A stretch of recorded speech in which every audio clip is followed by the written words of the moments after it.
আসসালামু আলাইকুম, welcome back to my channel. আজ সম্পূর্ণ নতুন একটি ডিজাইন নিয়ে আপনাদের সামনে হাজির হয়েছি। আমি ইঞ্জিনিয়ার মোহাম্মদ তৌহিদুর রহমান।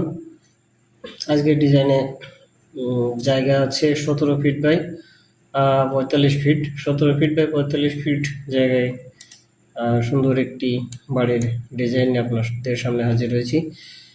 এই ডিজাইনটি সম্পর্কে বিস্তারিত জানতে ভিডিওটি না টেনে সম্পূর্ণ দেখবেন এবং আমাদের চ্যানেলটিকে অবশ্যই সাবস্ক্রাইব করবেন। চলুন দেখা যাক আজকের ডিজাইনে কি আছে।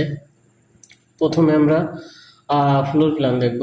আজকের ফ্লোর এটা হচ্ছে গ্রাউন্ড ফ্লোরের প্ল্যান। গ্রাউন্ড ফ্লোরের এরিয়া আছে 765 বর্গ ফিট আর আছে 17 ফিট বাই 45 ফিট। এটা হচ্ছে মেইন গেট। এখানে এটা হলো পার্কিং এরিয়া। পার্কিং এরিয়া আছে 16 ফিট 2 ইঞ্চি বাই 12 ফিট। এটা হলো সিঁড়ি উপরে ওঠার। এটা এক রুমের একটা ফ্ল্যাট তৈরি করা হয়েছে নিচতলায়।